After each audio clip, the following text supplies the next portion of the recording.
Sir ಗೊತ್ತಿದ್ದೋ ಗೊತ್ತಿಲ್ಲದೇನೋ ನೀವು ಕೂಡ mention ಮಾಡಿದ್ರಿ ಆ ಪದನ, ನನ್ನ ಹಳೆಯ ಸ್ನೇಹಿತರು ಅಂತ ಮೆನ್ಷನ್ ಮಾಡಿದ್ರಿ.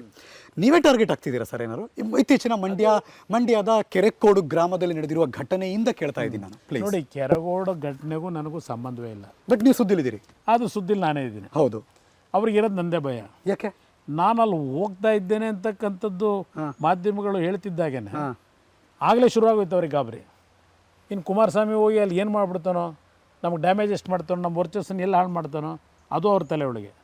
ಈಗ ನಾನು ಹೋಗಲ್ಲ ಹೋಗ್ಬಿಟ್ಟು ಬೆಂಕಿ ಹಚ್ಚಿ ಬಂದ.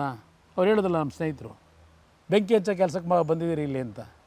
ಮಂಡ್ಯ ಜಿಲ್ಲೆ ಜನ ನಿಮ್ಮ ಕುಟುಂಬಕ್ಕೆ ನಿಮ್ಮ ತಂದೆ ಕಾಲದಿಂದ ಇವತ್ತೇನು ಶಕ್ತಿ ತುಂಬಿದ್ರು, ಈ ಜಿಲ್ಲೆ ಮೇಲೆ ನಿಮ್ಗೆ ಯಾಕೆ ಈ ಒಂದು ಕೆಟ್ಟ ಒಂದು ಆಲೋಚನೆಗಳು ಅಂತಕ್ಕಂಥ ಪದ ಬಳಸಿದ್ರು. ನಾನು ಆ ಜಿಲ್ಲೆ ಬಗ್ಗೆ ಇಟ್ಟಿರ್ತಕ್ಕಂಥ ಒಂದು ನಮ್ಮ ಹೃದಯದಲ್ಲಿ ಆ ಗೌರವ ಭಾವನೆ ಜನಗಳ ಮೇಲೆ, ಇವರಿಂದ ನಾನು ಸರ್ಟಿಫಿಕೇಟ್ ತಗೋಬೇಕಾ? ಜನಕ್ಕೆ ಗೊತ್ತಿದೆ. ಅಲ್ಲಿ ಕುಮಾರಸ್ವಾಮಿ ಅವ್ರ ಕತ್ತಲ್ಲಿ ಕೇಸರಿ ಶಾಲ್ ನೋಡಿದ್ವಿ, JDS ಮುಳುಗಿಸ್ತಾ ಇದ್ದಾರೆ ಅಂದ್ರು. ನೋಡಿ, ನಾನು ಅದಕ್ಕೇನೆ ಹೇಳಿದೆ ಮೊನ್ನೆ, ನಾನು ಕೇಸರಿ ಶಾಲು ಹಾಕಿದ್ದೇನೆ, ಹಸಿರು ಶಾಲು ಹಾಕಿದ್ದೇನೆ. ಈಗೇನು ನೀವು ಹಾಕಿದ್ದೀರಲ್ಲ, ಅಂಬೇಡ್ಕರ್ ಅವರ ಸಂಘಟನೆಗಳ, ದಲಿತರ ಸಂಘಟನೆಗಳ ನೀಲಿ, ನಾವು ಅದೆಲ್ಲ ಯೋಚನೆ ಮಾಡಲ್ಲ ಸರ್. ನಾವು ಯೋಚನೆ ಮಾಡ್ತೀವಿ. ಅದನ್ನೂ ಹಾಕಿದ್ದೇನೆ. ವೈಟ್ ಟವಲ್ಲು ಹಾಕಿದ್ದೇನೆ. ಇದರಿಂದ ಇಲ್ಲಿ ಒಂದು ಇದನ್ನು ನಾನು ಹಾಕಿದ ತಕ್ಷಣ ಟವಲ್ನ ನಮ್ಮ ಸಿದ್ಧಾಂತಗಳನ್ನ ನಾವೇನು ಬದಲಾವಣೆ ಮಾಡ್ಕೊಂಡಿಲ್ಲ.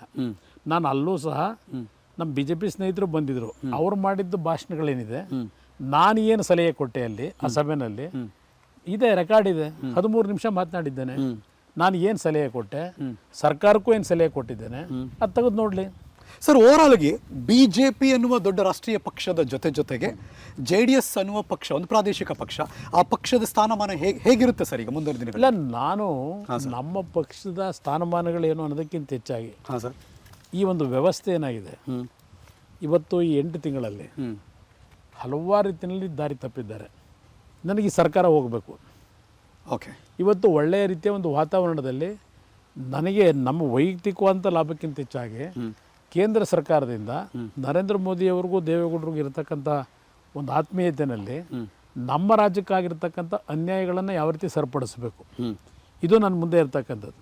ಅದರಿಂದ ಇಲ್ಲಿ ನನ್ನ ಸ್ಥಾನಮಾನಗಳು ನನಗೆ ಏನು ವೈಯಕ್ತಿಕವಾಗಿ ಏನು ಸಿಗುತ್ತೆ ಅನ್ನೋದಕ್ಕಿಂತ ಹೆಚ್ಚಾಗಿ ಈ ಒಂದು ಸಂಬಂಧಿತ, ಯಾಕೆಂದರೆ ಮುಂದಿನ 5 ವರ್ಷ ಅವರೇ ಇರ್ತಾರೆ ಪ್ರಧಾನಮಂತ್ರಿಗಳಾಗಿ, ಯಾರು ಏನು ಅಲ್ಗಳಿಲಿಕ್ಕೆ ಸಾಧ್ಯ ಇಲ್ಲ. ಸೊ ಕಾನ್ಫಿಡೆಂಟ್ ಆಗಿ ನಾನಷ್ಟೇ ಅಲ್ಲ, ಇಡೀ ದೇಶದ ಜನ ಹೇಳ್ತಾರೆ.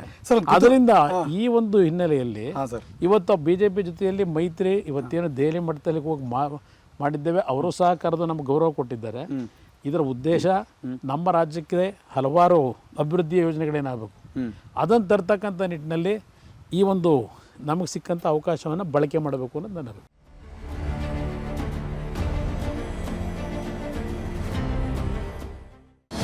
ಅನುಕ್ಷಣದ ಸುದ್ದಿಗಳಿಗಾಗಿ ವಿಸ್ತಾರ ನ್ಯೂಸ್ ಯೂಟ್ಯೂಬ್ ಚಾನೆಲ್ ಸಬ್ಸ್ಕ್ರೈಬ್ ಮಾಡಿ. ಹೊಸ ಸುದ್ದಿಗಳ ನೋಟಿಫಿಕೇಶನ್ಗಾಗಿ ಬೆಲ್ ಐಕಾನ್ ಕ್ಲಿಕ್ ಮಾಡಿ. ಲೇಟೆಸ್ಟ್ ಅಪ್ಡೇಟ್ಸ್ಗಾಗಿ www.vistaranews.com ವೆಬ್ಸೈಟ್ಗೆ ವಿಸಿಟ್ ಮಾಡಿ. ಅಂಗೈಯಲ್ಲೇ ಜಗತ್ತಿನ ಸುದ್ದಿ ತಿಳಿಯಲು ವಿಸ್ತಾರ ನ್ಯೂಸ್ ಕನ್ನಡ ಆಪ್ ಡೌನ್ಲೋಡ್ ಮಾಡಿ.